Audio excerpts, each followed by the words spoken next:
Hey, happy birthday, man. Oh, hey, thanks, man. Hey, it's been a pleasure bringing you to your favorite restaurant, Texas Roadman. Yep, I appreciate you bringing me out. Hey, not a problem, buddy. Treating me to this wonderful steak. Hey, it's your birthday, and you're my buddy, and that's what we do. Hey, Yeah.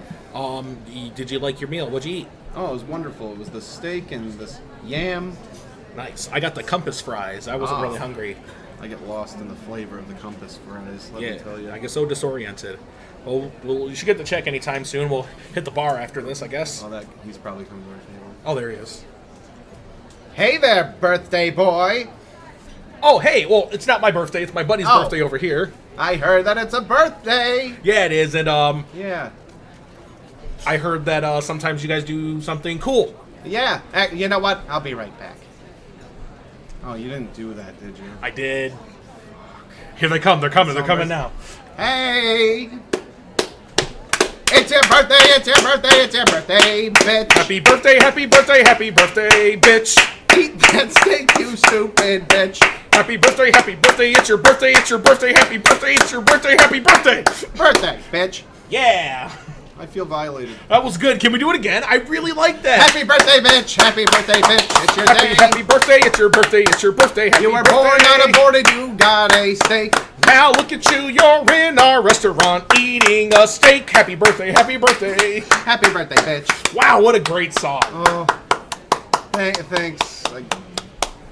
Not a problem, baby. I want to go home. No escape. This is the black guy. You fucking being a racist? They're all great, the racists. They're all great racists. They're all great. I fucking love them, right? Healthcare like that might get a man killed. Fuck you and President Winnie the Pooh. Dear Mom, it's your boy. I don't feel out of line. I don't think you're out of line. It's unfortunate. You're listening to Textbook ASMR. It's two to blue up in this bitch, and I just blew this guy up. Is Putin gonna see him? He might. Ba-dum-bum. Hey everybody, you're listening to the Day With That podcast. You're listening to the Day With That private conversation. The name of that voyeur. No, it wasn't like a big post, and it wasn't anything. It was very small. Hey Eddie, what are you up to, man? Just putting some weed together. Nice. Do you know what kind? I believe it is sour diesel. Nice. You know, I never meet anybody that knows the name of their weed anymore. They're just like, it's some fire. I think people don't trust anybody's Well- recommendation. So I used to use Leafly a lot, and the name of that podcast is not sponsored by Leafly. Should be. They should be.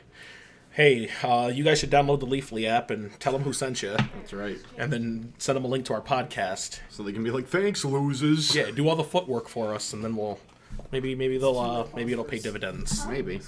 Hopefully. But I liked using the Leafly app for years, and whenever I'd come across a strain, somebody tell me what the strain was, and then I'd go look it up and, read the description, the flavor profile, the smell profile, and, read about the effects and things like that. Yeah. And then I would smoke the weed that they said it was. see if it matched up with matched up, how yeah. it was described, and see if it gave me the same, effects and stuff like that. That's how I learned a lot about the physical differences between indicas and sativas. Okay. Yeah, because sativas And then there's hybrids, so it's all over the place with those things. Yeah, there's no telling. Because, here's the crazy part, right? Because, if you smoke too much sativa, you might as well have smoked an indica. Right. And if you smoke too much indica... I OD'd! I became an indica! Oh, no! Oh, no! There's a dot on my head! If I keep smoking an indica, will I go to Indiana? Will I become Mike Pence? Will I shrink and look like a dummy? If I smoke too much weed, will I become a homophobic vice president?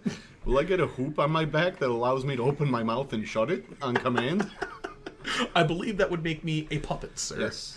Yes. But nah, indicas are great if you just want to chill out, get some pain relief. I love indie music. Yeah, I love indica music, too. Indica music. Saliva is one of my favorite sativas.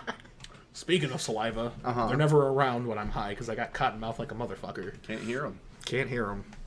What's a saliva song? Click, click, boom. I don't know. I think that's click, click, boom. I used to always think that was P-O-D because it's also like it also sounds like a gun. P-O-D. Like, they made the song. Yeah. So Same letters. Saliva making that. Oh, Sniper. Sorry, I got sidetracked. There's Call of Duty happening in the background. Sniper. Yeah. Weed's nice, though. Weed. You want to know what else is nice, Eddie? What? Lucrative sponsorships. Yeah. And the name of that podcast today has been brought to you by Texas Tier. Hey. Do you have money? Do you also... Oil? Do you have money or oil? Yeah. Or do you listen to the name of that podcast? Well, Which is it? Yeah, which is it? Let us know. If it happens to be both of them, then even you can be Texas Tier. What's Texas Tier, Eddie? Texas Tier is when you donate money to our cause from Texas. Yeah. Yeah, so if you give us money while living in Texas... That's what it is, right? You'll become Texas Tier. It's really hard to do, but it's not that hard to do at the same time, so don't give me that bullshit. The money won't go to help like Australia or anything, because that sucks. Well... I just found out 2 days ago Australia's been on fire for days. Yeah, I didn't realize it was as bad as it was. Yeah, 500 million animals. Let that sink in. Because they're like, Trump farted. Yeah, they were like, he farted and killed an Iranian general. It's like, yeah, but... I'm also sad that happened too, so don't get that misconstrued, guys. Yeah. But yeah, speaking of 500 million animals dead in Australia, you want to know one of my favorite things to eat at the state fair? What? Kangaroo sandwich. Sure. Yeah, I've heard of that. There's going to... Oh, do you think there's going to be kangaroo sandwiches at the fair this year? Sure. Oh, would that be disrespectful? No, I'm just wondering if it'll be more expensive now. Higher demand. Yeah. They're like, all the kangaroo sandwiches got cooked early this year. They all turned into sandwiches as they died. Bread appears. Yeah. Hey, man, you know what I like to say? Joking about it won't unburn the animals, so... Why can't you get those at the Outback... the Texas Roadmap? Or the Texas Roadmap. Yeah, or you can get them from the Wayback Steakhouse. Yep. Where you go back in time. And, yeah, stop it from happening. However, let's think critically about this, right? Say we build a time machine. We go back in time. Yep. We stop Australia from getting set on fire. Okay. To even assume we could stop it, it might have been a natural wildfire, which I do believe it was. But let's say like we put a bucket down and meet like right where it starts, and we figure it out, right? Okay. And we stop the wildfire. Do you think we create some butterfly effect? You know? So I guess you always are, though, right? And that's how you get the reality that you have. Yeah, so like what I don't want to find out in time traveling and changing something is what the major change will be. Mm-hmm. Because according to like fiction and books that other people have written and speculated on time travel, yeah, you're just gonna transfer that bad thing, that bad energy, to something else. Okay. Yeah. So, like, I don't know, I'm just spitballing here, right? What if the Australia wildfire never happens? Uh-huh. And Iran nukes America? Okay. What would you rather have? Sorry, Australia. I think we know. Yeah, I know what I'd rather have. I won't say it out loud because I respect Australia. I still want to go there one day once they swept the place up a little bit. It's bad! All right? I'm going to still crack jokes about it because the fire already happened. The fire doesn't have a sense of humor either. Is it still going? Yes. There's 11 times the air pollution that there's ever been in Australia right now because of all the soot and the smoke. Okay. In the air. Or as Australians say, chicken pie. Yeah. Nah, they're having a bad go of it, though. I heard their prime minister's really bad at being a prime minister, and he hasn't been handling the situation well. No. While Australia was on fire, guess where he was spending the holiday season? Golfing? Not in Australia, but in Hawaii.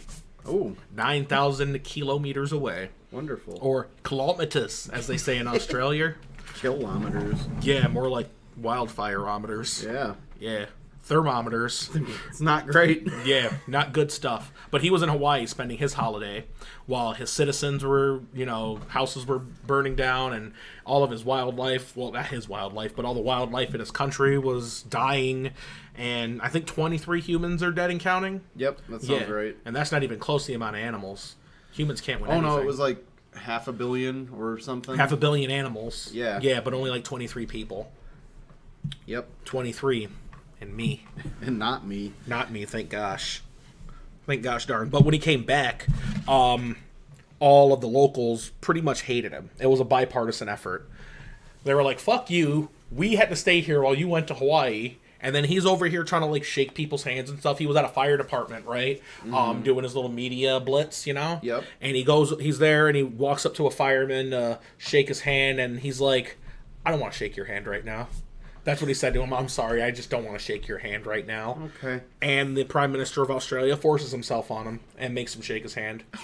You're gonna shake my hand. He puts his own hand in that guy's hand and, like, pretty much, like, gets a really limp-wristed, like, hand touch, right? It gets better or worse, depending on your definition of public relations. Yeah. He's now mingling with the locals. I shouldn't say mingling. He's checking up on them. And they're pissed off at him. Like, they're literally yelling at him in the streets, like, fuck you, buggy. Wow. Whatever they say, whatever their bungalow talk They're is. going hard. I'm joking. They speak English, but, like, really poorly. So there was a pregnant mother that was standing there, and he went to go shake her hand, and she just completely no-sells it, right? Really? What he does next, he takes her hand and puts her hand in his hand. That's not all right. Very limp-wristed shaking. She said something like, I'll shake your hand if you give us funding to fix this, or some shit like that, Okay.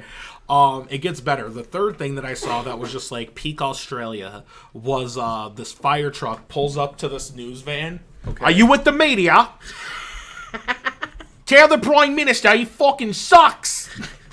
And then the fucking the fire truck drives off, right? Okay. So here's something cool. American firefighters in California offered to outsource their talents to Australia because if we know anything, California's really good at putting out fires. Yep, they need to be. Or they're really bad at it. Well, I don't know. They do it. They fight the fire.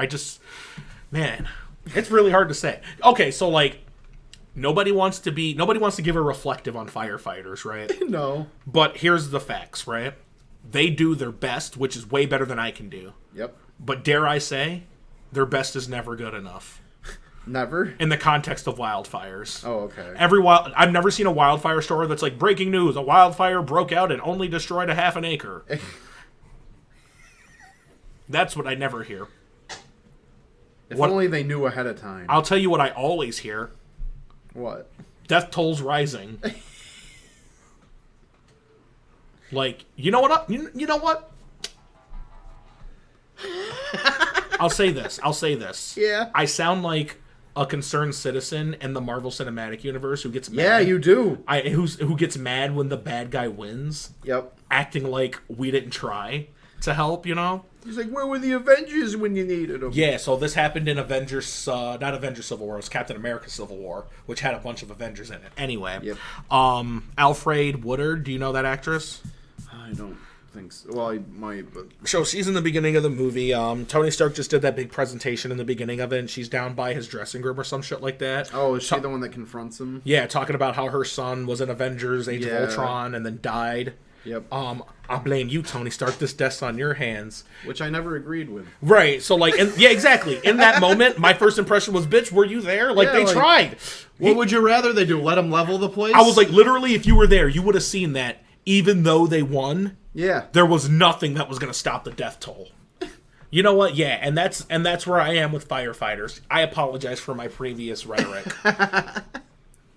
Yeah. There you go. But they could do better. Just like the Avengers. What? If I'm expected to do better, you know what I mean? Yep. I get held to a higher standard at my own fucking job, and they're always like, you gotta get better. I can tell a firefighter to get better. That's fair. I think that's fair. Reflective. Yeah, reflective. Hey, firefighters. Log into Paylocity. Punch harder. Punch harder. Keep punching at fires. What are you drawing? Down. What are you drawing, Eddie? Is that the thumbnail? It might be. Nice. It might be.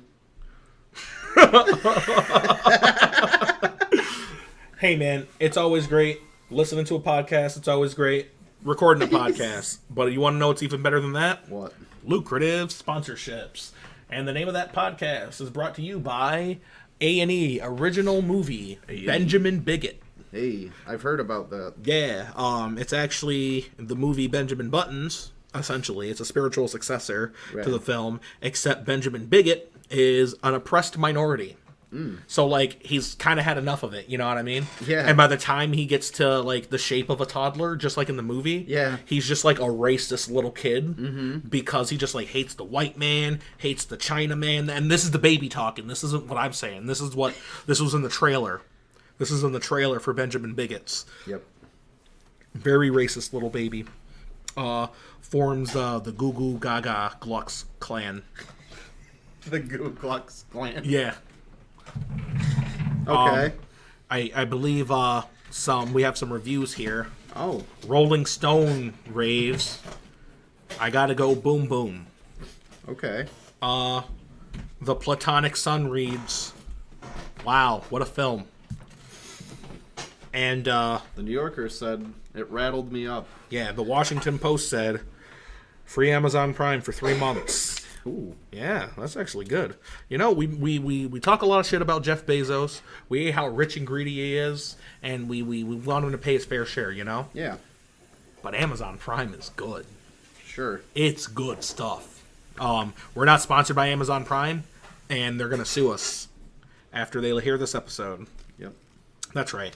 Hey Eddie, I gotta tell you, man, I'm pretty mad. Why? I'm fat, and it's hard to lose weight, mostly because I'm fat. Okay. It's hard to lose weight because I'm fat. I mean, that's why it's hard for me. Yeah, it's a paradox, you know? Mm-hmm. It's like smoking crack and not wanting to. Yeah.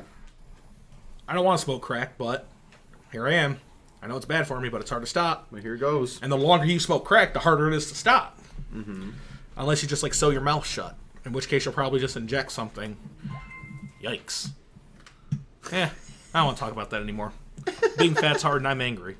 But also, being a crackhead's hard. Injecting a donut. Would you rather be a fat crackhead, a fat, or just a crackhead? Or would you want to be the crack, but you had to experience the feeling of being free-based? Huh. Decisions, huh? How am I of it?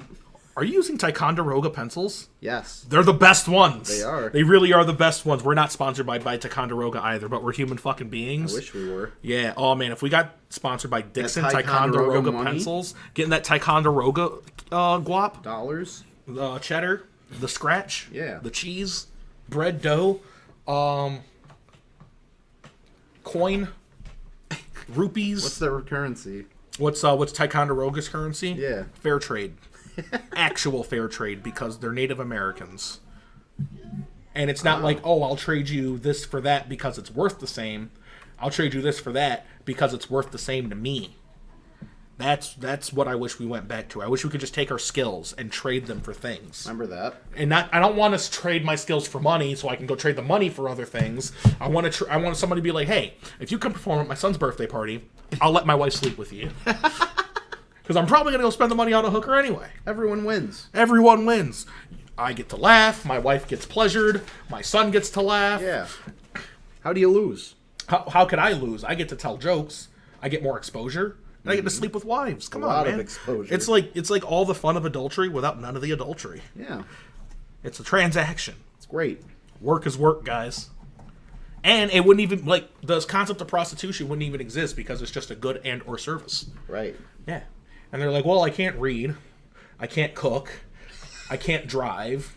I don't have any marketable skills. I can't build anything. I can't create anything. And I'm not a good nurturer. But I can pop that pussy for a real nigga, let me tell you. And for some people, that's all they really need. They're like, I'll build you a car.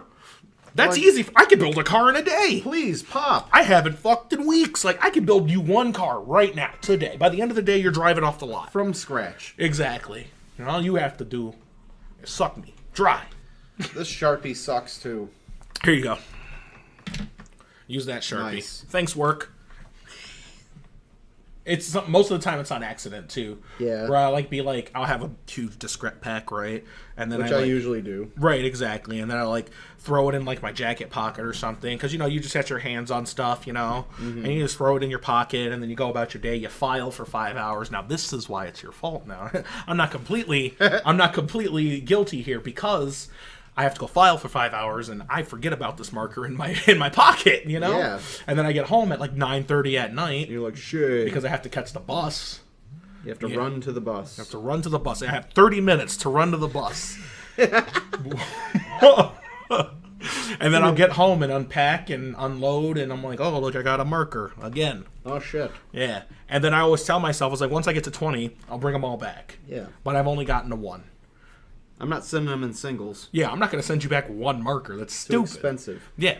I did, however, on purpose, steal a small stack of sticky notes from work. Yeah. It's crazy. It's like, I'm so fucking risky, you know? It's like, who's going to listen to this podcast, Eddie? Mostly our coworkers. Yep. And now members of leadership are asking me about this podcast. And, are they? Yeah, and, you know, it's fine. I was rest assured by one of our leads that it's fine, that I say whatever fucking chicanery that I want here. Good. Booga, booga, booga, booga, booga. You can't fire Just me like for that. Hey. Yeah. I'm black. You know what? You know what I can't say at work? Okay, funny story, anecdote time. So, we're at the company picnic last fall. Yep. And I won't say who, but one of the 9 black people that we work with came up to me at the party. 9? Yeah, 9. We counted. Oh. Yeah. And by we, I mean me. And I asked Ethan to make sure the list was good. Us. And he added 1. Yeah, the both of us on purpose. Yeah. He initiated it. I'm rambling. One of the 9 black people that we worked with came up to me. I'm like, hey man, how's it going? You know, we're just catching up. He's like, yo, please say nigga right now. I was just like, nigga? He's like, oh my god, thank you so much. He needed it. He's like, oh my god. He's like, I never hear that at work. He's like, I tell you, most days I get home from work and I just take off my backpack and I just go, nigga.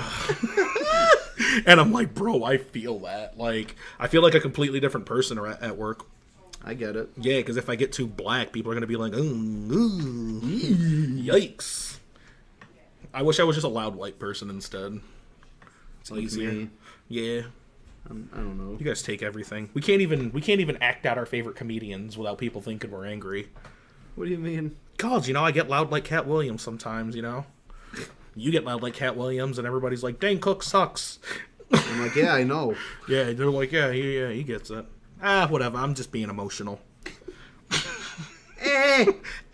It's funny because it's like I'm always willing to like brush these things off, like, yeah, you know, it is the way it is, and the world is changing, so I'll just give it the time to change. And then there's all these like weird progressive white people that are like, why isn't the world changing? Do it now. Hurry up! We read the history books and we figured out we were like our ancestors were so bad. Like, I'm like, guys, like I wish more white people grew up black. So they would so they would have been used to it already instead of them watching it like Degrassi and being like, God, I wish the show writers would just do something different. Yeah, like niggas is like, man, I care, but like not too much because I'm used to it. It's like being in an abusive relationship. Okay. And at the end of 20 years of marriage and getting hit and hitting back, you kind of just accept this is how you live. And I'm not saying it's okay to be in this relationship, but it's like, I think it's easier to weather the storm. And by weather the storm, I don't mean just sit there and put up with it. Right. You know? Exactly. But just like aftermath and shit. Too. Exactly. I think it's easier to like fight oppression when you are actually oppressed. Mm-hmm. Like, because I feel like everybody who like hasn't been particularly oppressed are just way more impatient than black people and other brown people. And like, yeah. Dave Chappelle has this really funny joke, and I saw it play out in real life. Nah, I don't want to cover it. A lot of people don't like... No, I do want to cover it, because a lot of people don't like Dave Chappelle. Why? Fuck him. Yeah. Like, I love Dave Chappelle.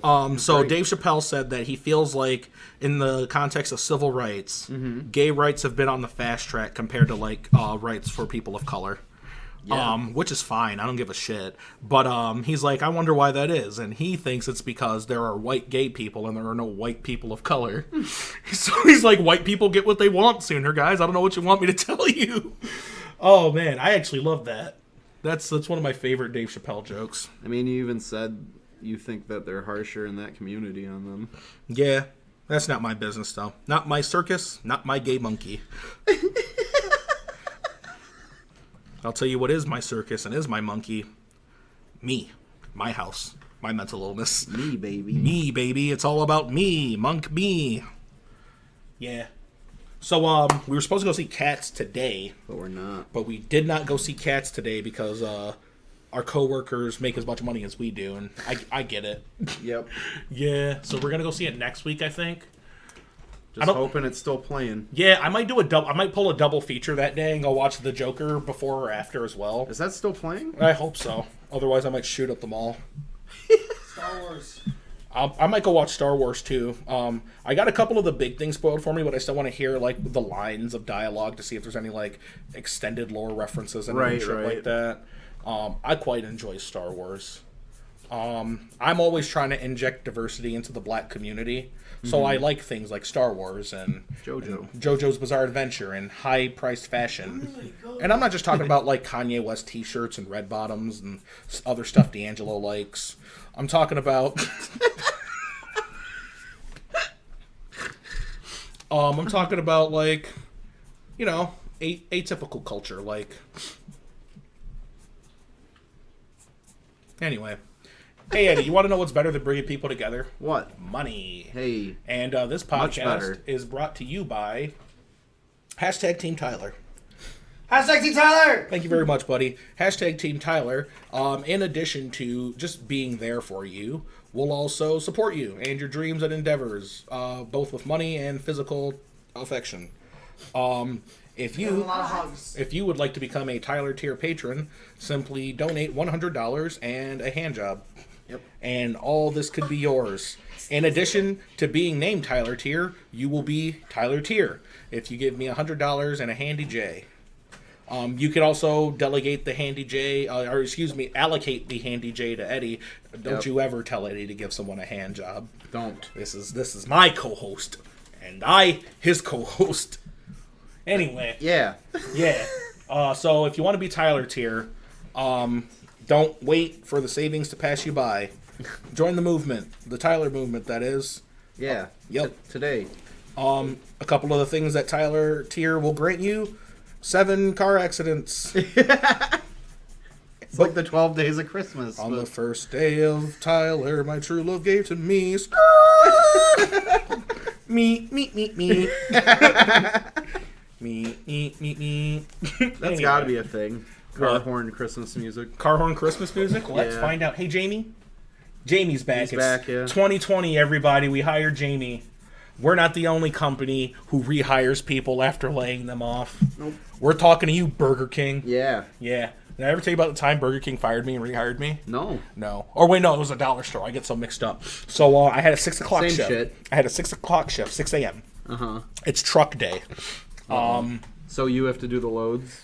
Yeah, me and my manager, who's supposed to be there. I get there at 5:30. Yes. My stepdad drops me off at 5:30, and we're waiting because nobody's in the store. Okay. Waiting and fucking waiting. And he's like, listen, man, like, I want to go back home and go to sleep. I don't have to be up this early. And I'm like, I understand. I'm going home, too. I get it. Before doing that, I called and made sure that, like, nobody in the store was picking up the phone. Yeah. Right? I come to work later that day, and my boss is like, or I go to pick up my check later that day. He's like, where were you? You're supposed to be at work today. I'm like, you weren't here. He's like, yes, I was. And I pointed at the voicemail machine, and I'm like, hey, play that real quick. Homegirl behind the counter. I don't remember her name. Yeah. All I remember is that she was pregnant and, like, walking around the store with no shoes on. Oh, okay. It's a dollar store. It's fine. Everybody was doing it. I'd be worried for her, but... Oh, I was worried for her, too. Yeah. It was mostly a sanitation thing. So, per policy, the store was more worried about the store and her getting her dirty feet all over the store. Sure. Yeah, yeah. So she played this voicemail in front of like 2 other coworkers, and you should have seen the look on this dumb Down syndrome knockoff Eminem motherfucker's face. Like, sorry, I've been watching a lot of Norm Macdonald. Yeah, he ain't had nothing to say after that. I just grabbed my check and left. I'm like, fuck off, buddy. And he's like, okay. Yeah, he's like, I'm sorry. I ended up leaving that store for good, and like 2 weeks later, he got punched by a customer because he was trying to like physically stop them from shoplifting. Oh, he got punched? Yeah, he got fucked up. He tried to stop the wrong robbery. Yep. Is it not a robbery if it's shoplifting? Yeah, it's just shoplifting. I think it's called Betty larceny or something. Betty? Betty did. I bet he did too. I bet he did. Whatever. Probably. So, talk about Iran, right? Yeah. Yeah, this shit's pretty crazy. Yeah, it's fun. I think the best part about talking about foreign policy is being unqualified to speak on it. Which is why I think it's important that everybody has a Facebook account. And a car alarm. car alarms are for cowards. What it's really about is making sure you have a platform to espout your uninformed rhetoric, jam-packed with as much bias as you can fit into a carpet bag and knapsack, you fucking sluts.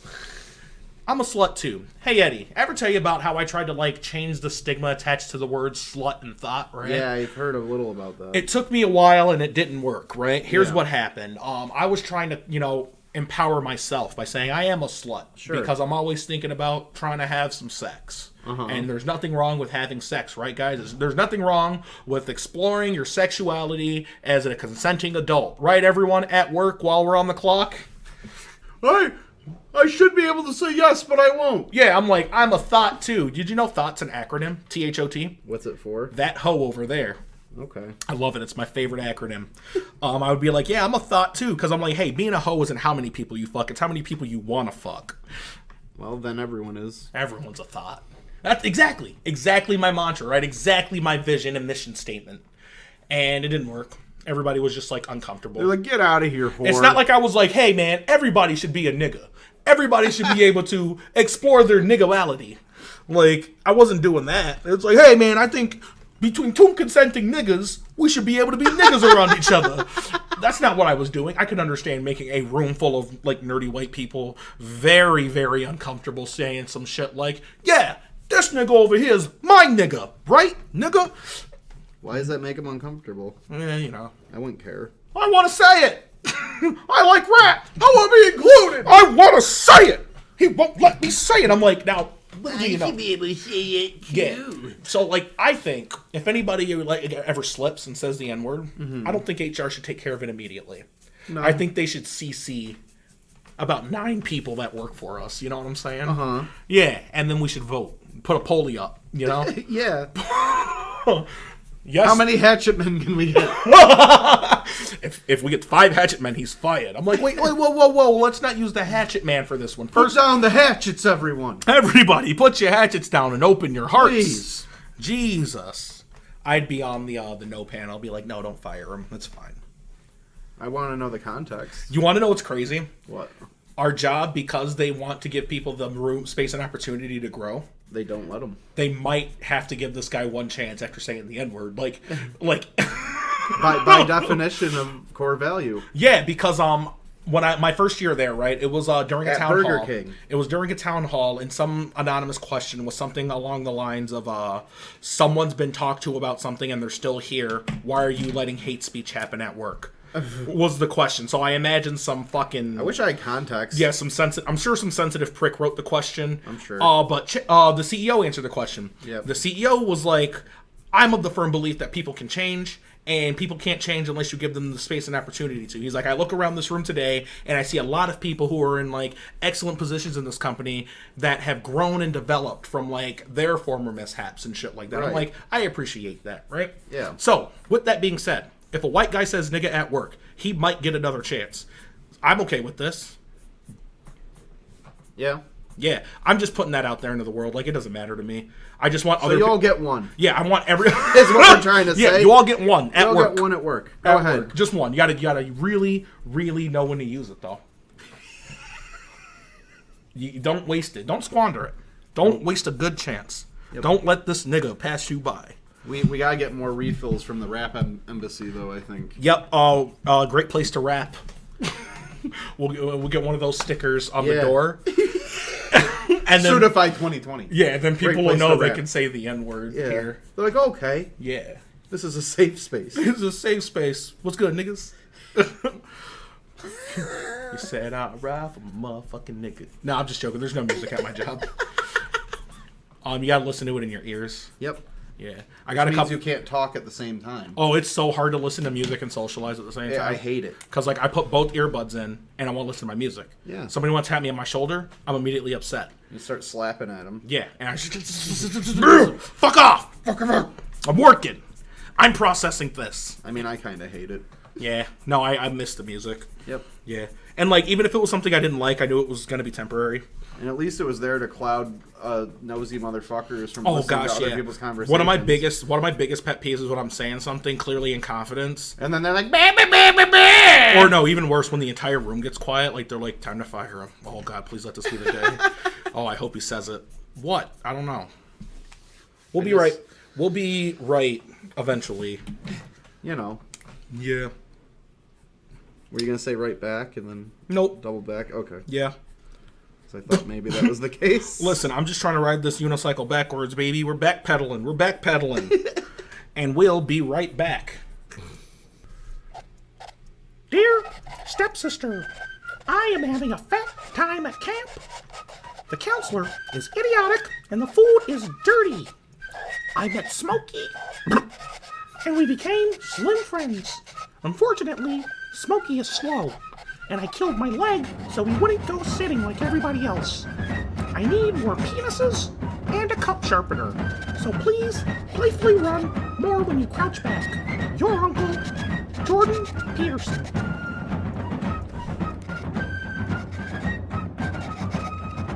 William Shakespeare was a legendary playwright and an amazing writer who revolutionized the English language as we know it today. We even know him, famously, to be somewhat of a jokester and a dirty mind. Come with us on a journey as we find one of Shakespeare's greatest classics, reimagined, found stuck to the underside of his bedroom. This is Macbeth. Is this a come which I see before me? The handle toward my hand. Come, let me play thee. I have thee not, and yet I run thee still. Art thou not pretty vision, sensible, to feeling as to grandmother? Or art thou but a come of the mind, a purple creation swimming from the lighter oppressed brain? I see thee yet in form as palpable as this which is now I throw. Thou marshalst me the way that I was going, and such a you I was to use. Mine eyes are made the yawl, o' the other senses, or else worth all the rest. I see thee still, and on thy blade and dudgeon gouts of come, which was not so before.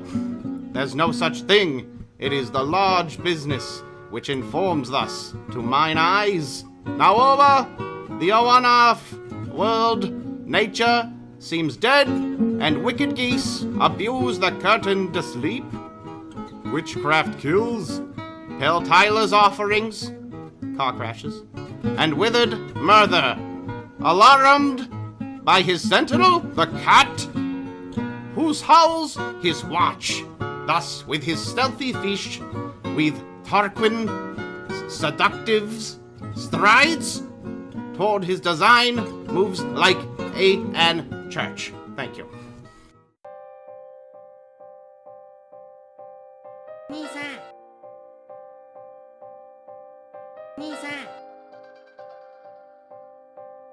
My name's Liam Neeson, and it's taken me a long time to get here.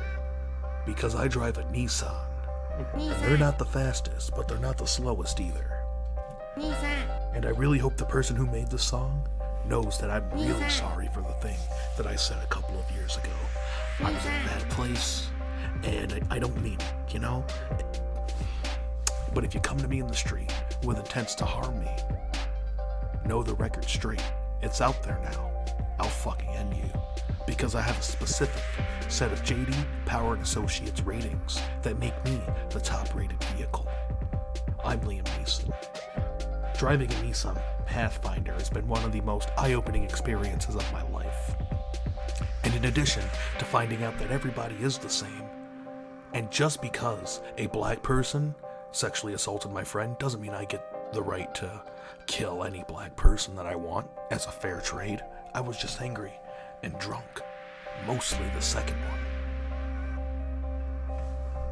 Anyway, driving a Nissan Pathfinder can help you find your way too. Nissan. Now you know the score.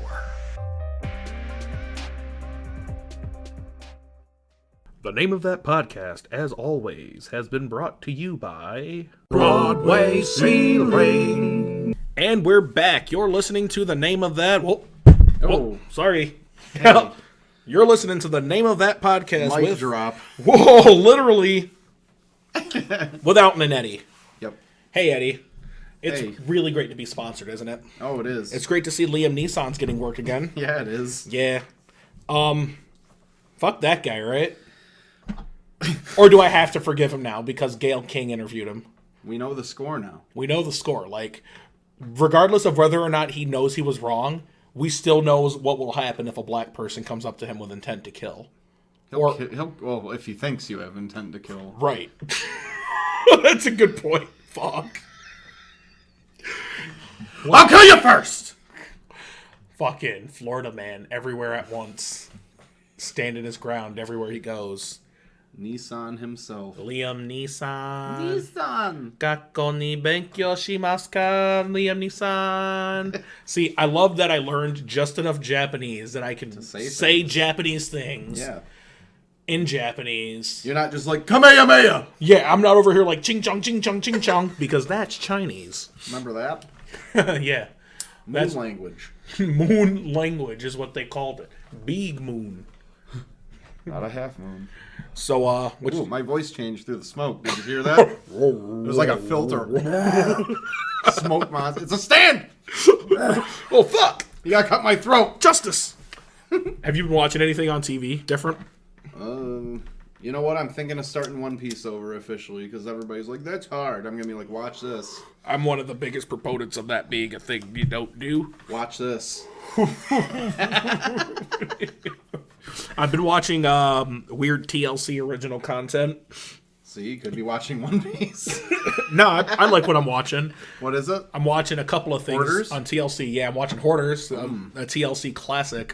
And I've also been Staple, watching... I would say, at this point. Honestly, there's 3 shows that TLC does. Great. They do it great. And an old one they don't do anymore. They do Hoarders very well. Yep. They do Extreme Cheapskates very well. Okay. Which is like the other side of that coin. It's like the same level of pitiful and cringe.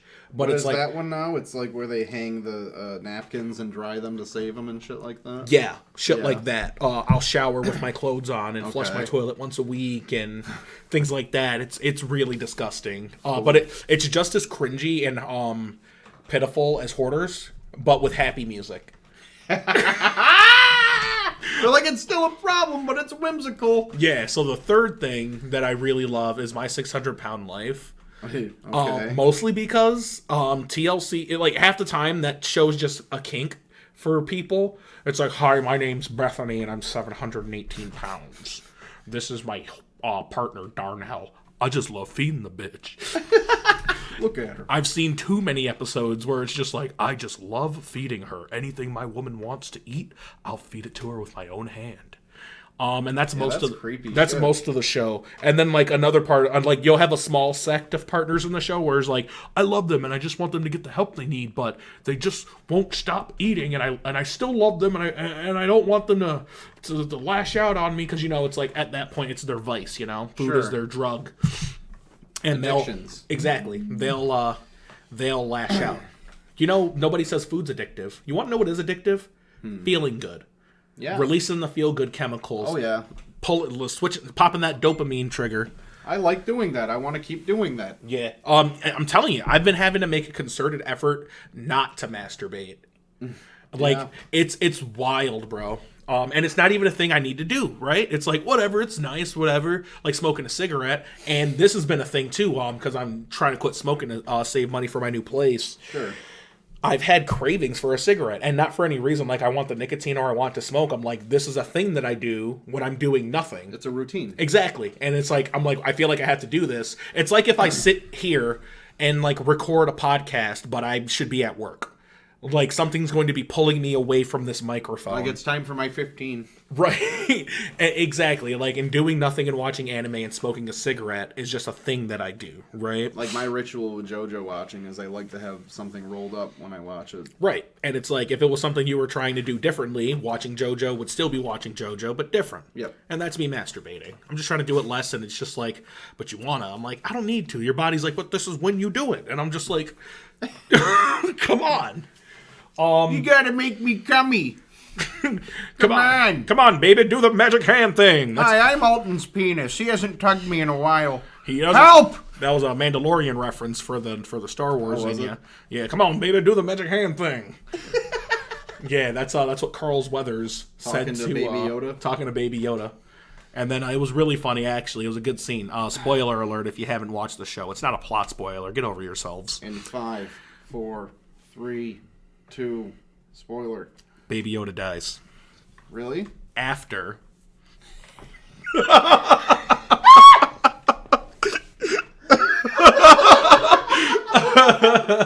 The name of that podcast brought to you by, come on, guys! Seriously? Brought to you by, I'll just say this. Brought to you by, I'll just say this news. Spoilers.com. But only one. I'll just say this. No, but they're under fire. It's Carl Weathers and Baby Yoda under fire. He couldn't weather the fire. He couldn't weather the storm, and he said, "Could you make the baby do the magic hand thing?" Looks at the baby and says, "Baby, do the magic hand thing." Did And he do it? Baby Yoda just like, he's a baby. He just puts his hand up. He's just like, "Hello." Magic hand. I'm like, that is magical, Baby Yoda. You did your fucking best. I loved He it. tried. But back to the topic of hoarders. I watched a really bizarre episode. It had two really jarring things happen during the episode. Yeah. One of them just never happens in hoarders, and one of them shouldn't ever happen in hoarders. Okay. I'll do the second one first. The thing that should never be in hoarders is a germaphobe. Yeah. Yeah, so I'd agree. You had this lady, I forget her name, thank goodness. It was McGrimer. Her name was Filthy McSanitizer. Dirty McBitch. Gloop McJoop. Blah, blah, blah. That was it. Most hoarders are overweight. No Can space. barely get around. I need to waddle around the stack of Washington Posts. Don't touch that. Anyway, so this hoarder was a germaphobe. Yeah. She also most of her hoard was paper. And of course things she thought she would use. But the paper, she wanted to get through all of it in case there were like articles or pictures she might like, or she wanted to unfold everything to make sure there were no there wasn't any like notes or hidden instructions or maybe like some money stuffed inside of a bag. She rips open paper bags, but she also has to like dismantle the glue strips on the bottom. Oh, God. Because in her mind there might be money or a secret letter stuffed That's inside what of they the do. glue crevices of a paper bag. It's funny you say that because I totally hit a letter in one of those the other week. I hope she's not listening to this. So she had like 20 years worth of paper and other shit. She had like dozens of mice living in her house that she knew they had to leave, but she couldn't bear to think about them dying. So her ambivalence turned her into like feeding the mice. Everybody wants to be a cat. But no, she was feeding the mice and talking about how much she wants them gone, you know what I mean? Yeah. She was hoarding all this paper and talking about how much she wants it gone and shit. Now, of course, this creates like a division with your family and everything, right? Sure. They usually bring like an on-site psychiatrist and the clean team, and they're all trying to work through the problems, and there's usually like a bunch of stamping and Can we yelling throw and this screaming. away? And she's like, no. I need it. Mom, it's got rat droppings on it. Everything has got rat droppings on it. What's your point? Have some candy. Yeah, so this episode was really jarring because she went through all of this like ambivalence and made it really hard for everyone. So they got to the third day, right, of cleanup. Okay. And they have not touched a goddamn thing. And this guy's like, I can't help you anymore, and that makes me very sad, kind of thing. So what we're going to do is just create clear walking paths to the safe areas. You have to fix your plumbing. We haven't been able to tackle any of the issues because you didn't let us. So she's just sitting there like, yep. Okay. And old Alton watching hoarders used to just laugh. But adult Alton realizes this is a mental illness. Well, you said old Elton. Yeah. So future Elton laughs at this shit. Yeah, but But now- the world breaks me down over time. Eventually I'll find the humor in this show. You're like Benjamin Bigot. Yeah. Oh my gosh. A&E's original series, Benjamin Bigot, just got picked up by TLC, I heard. That's right. I heard about that just now. I got a buzz on my phone. If you're a long-time listener to this podcast, you know I don't put my shit on vibrate. Anyway, so she never got her house cleaned. No. And under threats of like having adult protective services called on her and shit. Okay. So at the end of the episode, they like throw away most of her hoard, and they said, "Listen, I know." Smaug. So they say, "Listen, like I know that this house is still not safe to live in, and you like couldn't work with us too much. And like from my estimation, bro, Yeah. they threw away most of her hoard, like More than needed. for as much as they said we got no work done. Yeah. That house was half empty. We got no work done. We cleaned half of it. Yeah, we threw away half your precious belongings. No! Yeah, she never worked through her problems. She never got the They real just help left she her with needed. half her wealth. They left her with half. Well, from her perspective, they stole half of her shit and threw it away, and then called protective services on her. Wow. Well, because the house still wasn't safe to live in, even though they did one day. We only of did work. half. Well, they didn't. She didn't let them do more. Oh, She okay. was freaking out outside and melting down and being like, "Let me." She's like, "Fine, we can throw everything away and sort through it today and tomorrow and the next day, but I've got to look at everything." And they're like, "Listen, we can't. That's not realistic." And It'll take too much time. yeah, is what they're trying to tell her, which Yeah. is reasonable. You're always on the doctor's side. Yeah. But this is one episode where I was just like, damn, that was the episode that made me realize this show's a mental illness. Yeah. And it's not my fault TLC's putting it on display. They put it on TV, tricking me into thinking it was a comedy because it was on TV. Is that how they're pitching it? Well, they weren't pitching it like a mental illness. They were putting these people on spectacle, like some Black Mirror shit. You know what I mean? Yeah, no. No, Yeah. they totally aren't calling it anything. They were like making it a that. spectacle, and I never caught on for the longest time that it was them making an example of people with mental illness until today, Right. where everybody's sensitive / aware of mental health, and I'm just like, man, I can't believe I used to laugh at this show, and I will apparently laugh at it in the future. Old Alton's on board. Yeah, old Outland's really on brand. He's like, with you know what? TLC. Fuck them. They took your newspapers, you stupid cunt.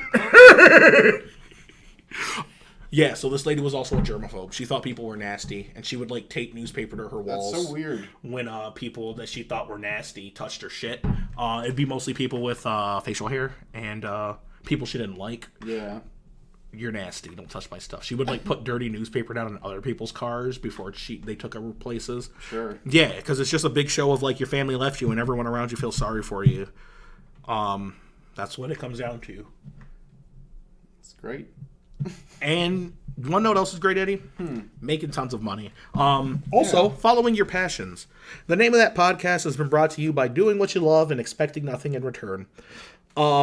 Speaking of which, comedy. Stand-up comedy, in fact. We got big plans on the horizon. yeah? We have no scope or outlet to perform those plans. I'm still going to be doing open mic nights once a week at Shirky's. I've got to see when they start those back up again. I got a card. Oh, they're of a not guy. doing them right now? Well, they said they're going to restart them during the new year, so tomorrow would technically be the first day. Okay. This is recorded on Sundays, by the way. Tomorrow would be the first Monday of the new year. Sure. So I'll give a call, see if I can go down there, do some 5 minutes. Hopefully I can get my fucking shift changed, get out earlier, and go do the other open mic nights around the town. Yeah. Because there's 2 other ones I can hit. Okay. There's 2 on Monday, but I can really only get to 1 because one's in Liverpool, one's on SU campus. Sure. Then there's the ice cream stand on Water Street, and there's George O'Day's on Tip Hill. And I think it's not just stand-up comedy that people can go do. If there's other forms of comedy, I want to do a skit one go round. Okay. Even though you get 5 minutes, a 5-minute skit is very, very doable. We all watch SNL. So that's things I want to do. I want to get into doing videos and shit like that. That'd be good. And something that everybody will like about it is I'm a person of color doing a thing on television, which is not new. I don't get why people are so about that. Yeah. Yeah, but I understand as long as you're not stereotyping people, that's I think that's the only thing you should watch out for. Mm-hmm. Other than that, there's always been diversity in media. It's just a matter of who does and does not stereotype people in the sure. medium. Yeah, that's true. Yeah. Shut up, phone. What the fuck? Do you not see the on-air light, you piece of shit device? Sorry. Throw you out the fucking window. Bash your fucking skull in. Shut up, Bill Burr. Don't talk to my phone that way. Put you through that fucking wall. Now you're making me look at it. Oh, she messaged me first. So cute. Oh. That's great. That's fine. It's no big deal. Go. Yeah. No, it's all right. It's not a big deal. Sure. You know? It's a thing. It's not a deal. There's Deal no or no deal. There's no cards on the table, and there's no red button, no Howie Mandel. All right, so I'm gonna teach everybody how to win Deal or No Deal, and it doesn't matter what briefcase you pick. All that matters is the briefcases that you don't pick. And here's what I'm saying, right? Mm-hmm. Show up at Deal or No Deal. What's your name? Alton, let's play. Okay. All right, Alton. Pick a briefcase, 7. Why 7? Just cause. Now I pick 6, right? Howie, he's like, yeah, you pick 6. Where are you from? Syracuse, New York. 13. I'm like 13, 17, 19, 21, 25, 6. Ron's, he's like, we're not ready for commercial yet. Howie, come on. Don't touch me. So let's say like I'm throwing numbers out there because like if you're familiar with the show, you're familiar with like the case values, right? Yep. Let's say like I lose the $100,000 case. Is that still on? They rebooted it. I don't know if it's still on after that. Okay. And by rebooted, I just mean they brought it back, same rules. Right. It was like, now you'll do it over Shark Tank. Whoa. And for this reason, I'm out. No, Mark Cuban, why? Anyway, so like, yeah, I'd pick my cases. I'd lose like the 100K, the 200K, maybe like the 50K case. Yeah. Let's say even like I'm worst case scenario here. Let's say I even lose a 300K case, right? Sure. And then I lose like the $25 case. Yep. And the I don't know, $100 case, right? That's 6. Why'd I do that? I fucking confused myself. 100. 4 on one hand, 2 on another. I really confused myself. Anyway, banker calls. He's like, all right, I'll offer him $80,000 or $90,000, right? I'm like, deal. Yeah. I'm like, okay. But we need another commercial break. I'll play again. I'll play another round. I'll play again. You guys down for another one? Put those briefcases back. Banky, you good? Shuffle them up. Here, I'll tell you what. Go to commercial. I'll go in the back. I'll like wash my face or whatever. You can mix the numbers up. Do you think the banker was one person, or do you think they just paid someone to be looming in that window? up there? They probably have like an algorithm to determine what they're going to offer. Probably. When cases are gone, like but they tried to make him seem like such an asshole sometimes. Yeah, but it's literally just like a talking head Yeah. floating in the darkness. And then like the host is like, "Come on, No, come on, banker. you can't help him out." I don't want to tell him that. You really want me to tell him that, banker? Banker, can I put you? Yeah, on... tell them they're fat too. Banker, let me put you on speaker. No, you tell him. The banker said your mom is fat. Oh. And the banker also said that your dad is gone because your mom's fat. So get out of here. And the last thing the banker wanted me to tell you is, you can come up there and suck his dick, and he'll give you $200,000, and you can play again. Wow, what a mean guy, that banker. Yeah, he's a jerk. What a jerk off. But the reason why I brought up stand-up comedy earlier, right, and just comedy in general, was because there's this weird distinction that people have mixed up. There's a misnomer in comedy, and it's the concept of black comedy. Yep. I think for a lot of our listeners and a lot of people at home listening, Or watching. or you're watching on YouTube, just looking at a still image. But I think for a lot of people, the misnomer is that black comedy equals black people doing comedy, and that could not be further from the truth. Yeah. Black comedy is what George Carlin does. It's what Bill Hicks does. It's what Louis C.K. does with his pants on. It's just tapping into the shitty part of society and making people think about the world around them and also laugh about it because a lot of the shit that exists around you is absurd. That's black comedy. Yeah. AKA dark comedy, right? The reason why this story came up is because I was at work. Of course. You know, DJ Midnight. Yeah, DJ Midnight clocking in for another shift. And I'm on the line on shipping side, and we were talking about comedy. Mm-hmm. And I said, that's black comedy for you. And then the room, like, kind of turned. They were like, not turned against me because that would have been racist. But Get him! It was more like, hey, Alton, you can't say that at work. Yeah, I can. Now, having just previously explained to our listeners what black comedy is, I ask you, what is so wrong with talking about George Carlin at work? Yeah. What's so wrong with what's so wrong with bringing up the topic of comedy that is black? Bill Hicks. Bill Hicks, Bill Burr, even to a degree. Bill Burr, big time. Dave Chappelle, also black comedy, like, but not like that. No. Yeah, And that's clear. Daniel Sloss is his name. Look him up. He's a young Scottish gentleman. He's fucking hilarious. He has this amazing routine about growing up with a younger sister who had cerebral palsy. Okay. I think I've heard you talk about that. Yeah, and I think it's an extremely intelligent joke about, and like pretty much the premise of the joke is that a person with disabilities can still be funny. Sure. Because of their disability. Period. Yeah. And then, like, he's like, my sister wasn't stupid. She knew that her cerebral palsy made shit funny, and she would laugh at herself and make an ass of herself on purpose. Yeah. And you know what I mean? And I'm like, I felt like that was, like, this most touching and human thing that I've heard in a while in a stand-up comedy routine. Sure. Just in general, because most people are fucking rotten. People are too busy trying to, like, find a reason to hate something, you know? Yep. Anyway, I'm bordering sounding like a conservative. Like, there are like 5 more seconds of this, and he's a Trump supporter. Uh-oh. Oh, man. Then we'll really get letters. Well, maybe I'll get to sleep with Ivanka Trump if I become Donald Trump. Yeah, so that's maybe true. it's not the worst You thing. have a much better shot. Yeah. Hoover and Schneef. That's what they say in Letterkenny for snorting cocaine. Letterkenny's a great show. Have you tried it? Nope, not yet. It's decent. It's one of those things where it's like the more you watch the show, the more you appreciate it. Yeah. And it's not unfunny when you watch it for the first time. You just have to watch it expecting to with laugh. it. You know what I mean? Yeah. Look for things that make you laugh, and it's funny. Just like everything in the world. But we're going to take a quick commercial break. When we come back, we have a special guest interview for you guys, and this time it's for real. Don't touch that dial, or I'll have Eddie climb through this blue Yeti microphone and strangle your penis. That's right. Hey, buddy, how you been? Oh, how you been? How was your New Year? Oh, how was yours? It was pretty good, man. I didn't see you at the party last night. Oh, does that mean I haven't seen you since last year? Holy shit! I can't breathe! Yes, It was the 30th. Now it's the first!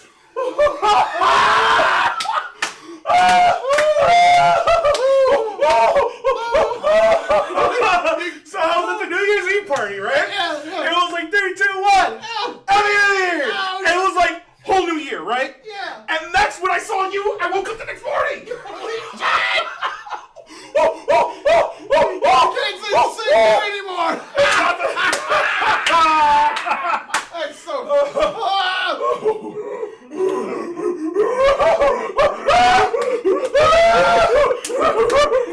Hey! I haven't seen you in a year!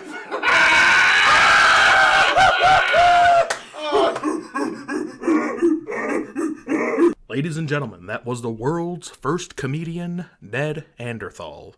Thank you. And we're back. You're watching Hawaii Hijinks at 7-Star Wrestling. We have Buster Bullet and the Ambassador and a slobber knocker. Isn't that right? Yes, and it's been a Ooh! And drops him on his head, ladies and gentlemen. That's one hell of a maneuver. And Buster Bullet gets picked up by the Ambassador again. And Buster Bullet reverses it. Oh, yeah! Ooh, he hits him with a DDT. The Buster Bullet. He's got spunk, doesn't he? He's got pep and pickup, and he's ready to punch. But you gotta keep in mind the Ambassador's one hell of a ring general. He has a good head on his shoulders. And speaking of which, Oh, maybe he has it. dropped on that head again. Buster Bullet takes control of the match. Don't forget, Buster Bullet still has his ace up his sleeve. You know that, Darnell, and look at that. Oh, looks like, yes, he's going for it. Oh! He's going for it. He's got the Ambassador's legs in the air, and he puts his toe in his asshole. Oh, and he's pulling his legs. he's pulling toward the toe. The Oh, and is he gonna tap out? He's looking. He's got no choice. He's got to tap And he's out. out. The inescapable maneuver wins again. The inescapable maneuver, ladies and gentlemen, where the man takes his legs, puts your legs, puts them up in the air, puts his toe in your ass, and pulls towards your toe. Till you cry home to mama. You can't do anything about it, ladies and gentlemen. I love sports. Buster Bullet, the new champion, and the Ambassador just lost his job.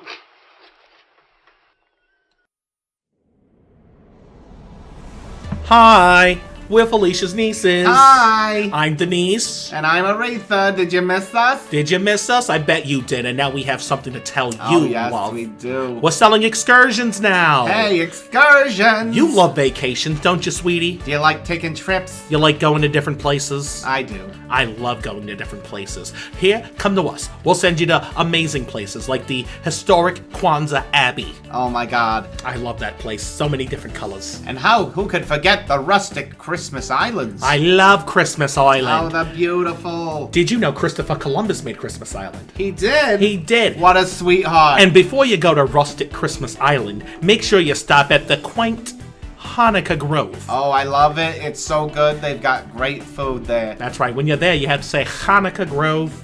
I can't pass over that deal. You know, Aunt Felicia, she told me about this place called the Ostrich Islands. She did. Next door to the Canary Islands. Oh. Yes, that bitch didn't call me till she got back, though. And she didn't go through us. But we'll send you there. We'll go to the Mid-Easter. I'd love a Mid-Easter. Yes. I hardly know her. My Aunt Felicia, that is. She's dead to me. She's dead to me. That Guma is garbage. All right. She's never done anything good for us, Denise. Or am I Denise? Felicia. Felicia's never done anything good for us. She gave us this commercial spot. Ever since our mother Alicia died, Felicia hasn't said a word to us. Bye, an excursion. Love ya. Bye. Yo, what's good, sons of Scotland? I am Barkley. We heard Barkley was 7 feet tall. Yeah, I heard. Heard he kills men by the hundreds if he were consumed in English with fireballs from his eyes, bolts of lightning from his ass and shit. I'm Barkley, and I see a whole army of niggas here in defiance of tyranny. You come to fight as free men, and free men you are. What would you do without freedom? Well, you fight, aye. Fighting you may die, running you'll live like a bitch. And dying in our beds many years from now, would you be willing to trade all of this from day to day, just one chance to come back here and tell our enemies they may take our lives, but they'll never take our motherfucking freedom? You heard me, cuz? Oh, That's right, that's moving, right? Haha, that's moving as fuck. Hey, yo, Banks! Talk that shit! here I go. Yeah! Fucking it up! Yeah, that's my nigga Banks!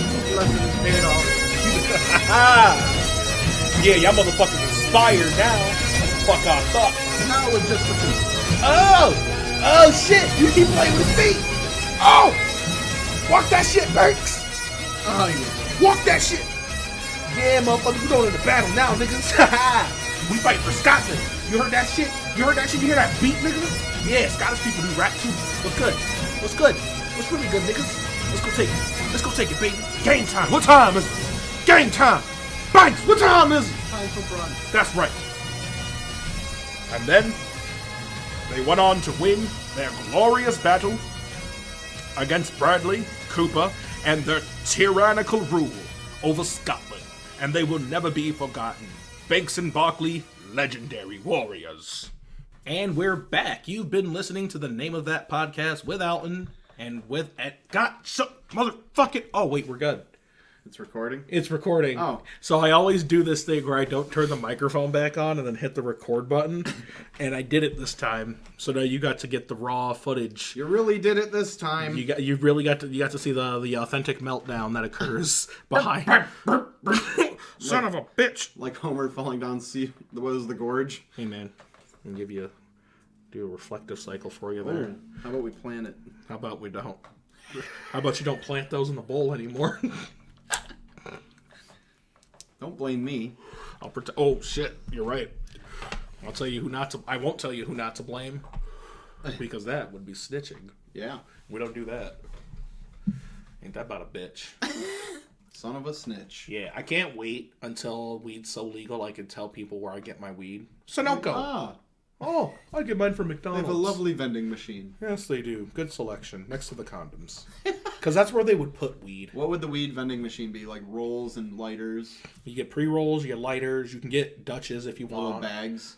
You could probably get gram bags. Yep. Yeah. I'd buy a gram off a vending machine. Edibles? Edibles, absolutely, absolutely.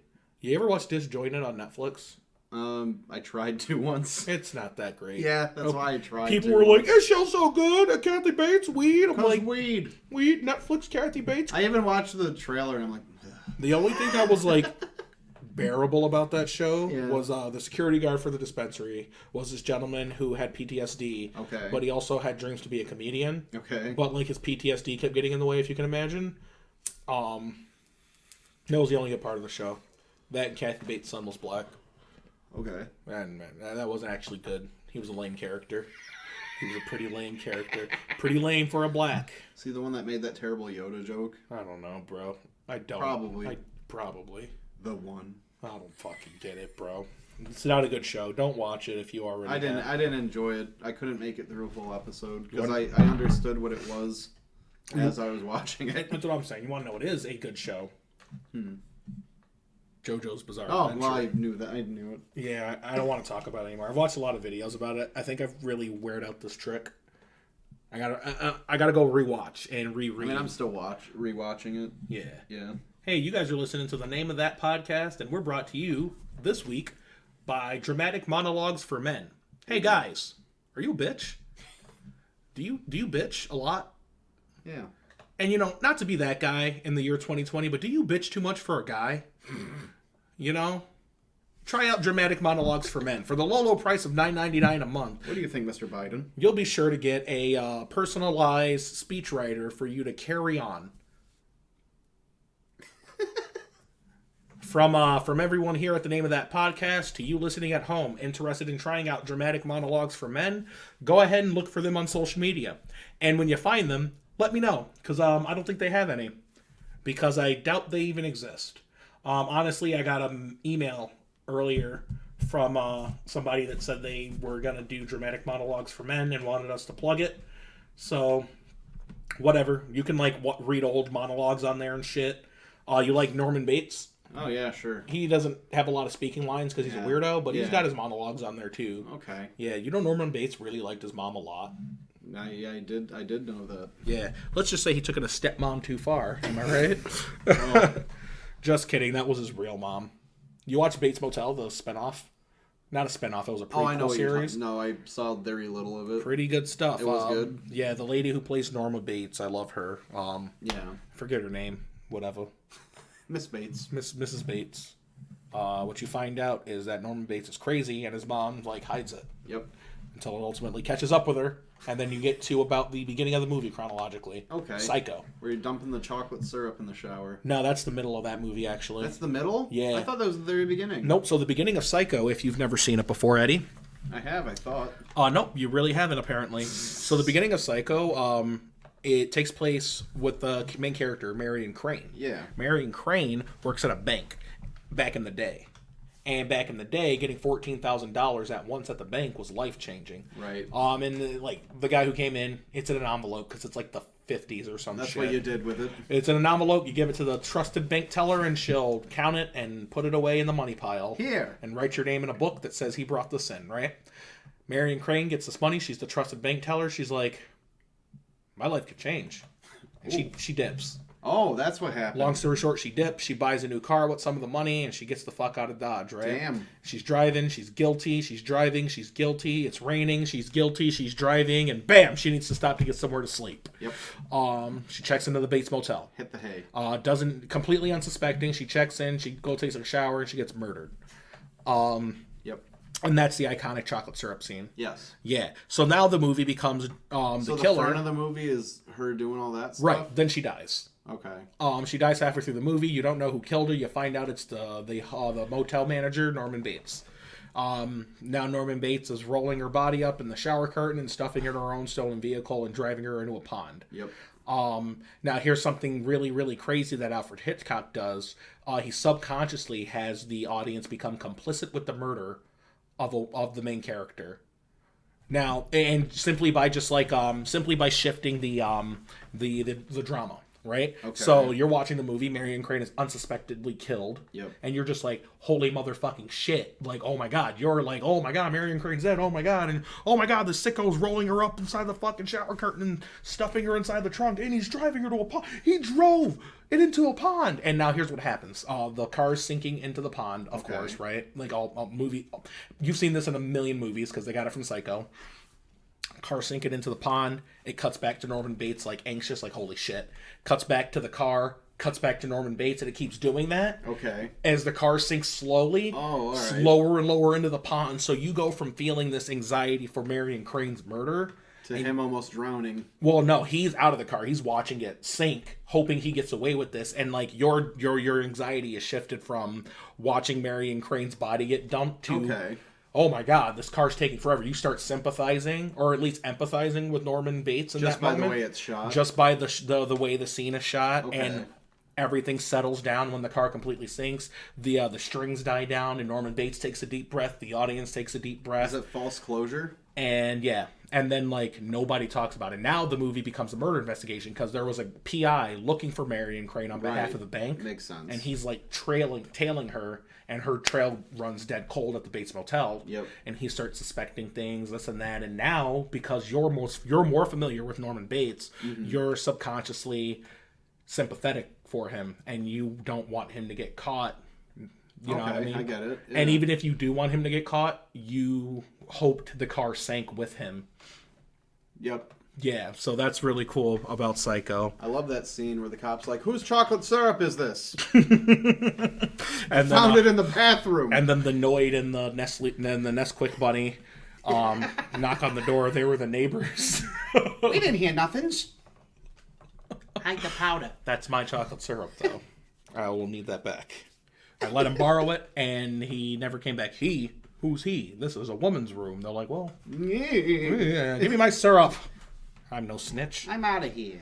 Hey guys, you've been listening to the Name of That podcast. Let me rattle you off a few of our sponsors that help make this show possible. Kenny, Sarah, Texas, and Tyler. Yeah. Hey, they've all done their part to make your voice heard, and we're doing our part to make theirs. Sarah was not at all happy that everyone was getting a tier except for her, but she's just as much a dedicated listener as anybody, right? She has a status, not a tier. Yeah, you enter a status. Yeah. So you can again donate to our Patreon. Our Patreon is tiered. You have Sarah status. You have Kenny tier, right? And then you have Texas tier, which is where you give us money. Yep. So the first two tiers are free entry. You can like bump yourself right up to tier 2 immediately. Mm-hmm. Then you can give us money for tier 3. What will that get you? A big old thank you. Because you don't have to give us money. It's like, anyway, why are people buying thank yous? Hey, I'm scaring them off anyway. Oh, I was gonna, but Tyler tier. Now that's what happens when you upgrade our equipment. Yep. So, Richard, congratulations, you're Tyler tier. This podcast has been recorded on the mic that Richard gave Eddie. How fast did our microphone evolve from Squirtle to Wartortle to Bulb or fucking Blastoise? Right. Tomorrow. Like, literally. I'm really excited for this. Tomorrow, my external sound card comes in that they got me yeah. for Christmas. Now we can do exactly what we've wanted to do. Plug in 2 different microphones, have our own mics. Channels on, like, record at the same time. That'll be good for guests too when we have them. It's going to be really great for guests. Like we have a very diverse set of microphones. Pipes. Or microphones. The name of that podcast, speaking of, is brought to you by Microphone. Hey, the inventors, original sponsor. The OG sponsors, the Remember inventors that? of microphones, Mike and Rophone. And who's this? Oh. I almost forgot. We have a special guest celebrity for you guys today. Who is it? Give me a second. Let's have a little bit of dead air so I can easily enter his entrance music in post.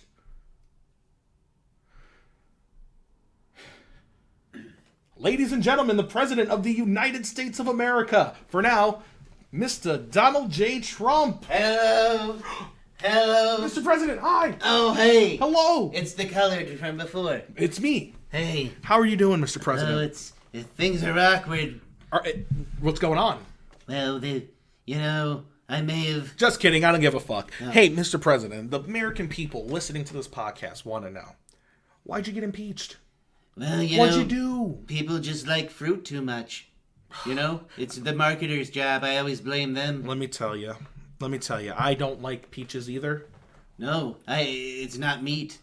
Tell You me- can't have a peach burger. Tell me about You it. can't fuck one like you want. You can't. You can't grab a peach by its You pussy. can't grab a peach. There's nowhere to grab it.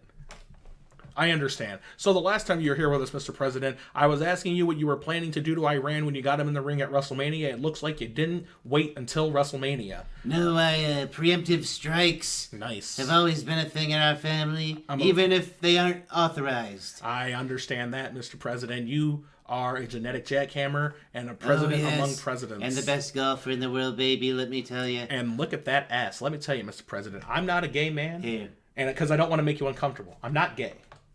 But I like your butt. I can whistle while I twerk. You sure can, Mr. President. So now that we have Iran in the clutches of American liberty, Oh, baby. what are you gonna do to them when you get to WrestleMania?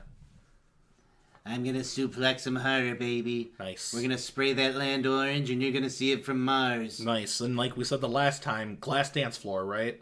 Yes. I don't want that though. But that doesn't mean I don't like you here. Oh, I like myself everywhere. I like you everywhere too. Mr. President, I Do you have got any spare pussy? I actually My just grabbers are empty. ran out. However, I wanted to get you something for the holidays. Christmas. The holiday that is Christmas is what I got. I wanted to get you this $25 Burger King gift card Oh my God. because I know how much you like to eat fresh food. That's the nicest thing anybody has done for me. I just wanted to let you know how much I appreciate you as a president.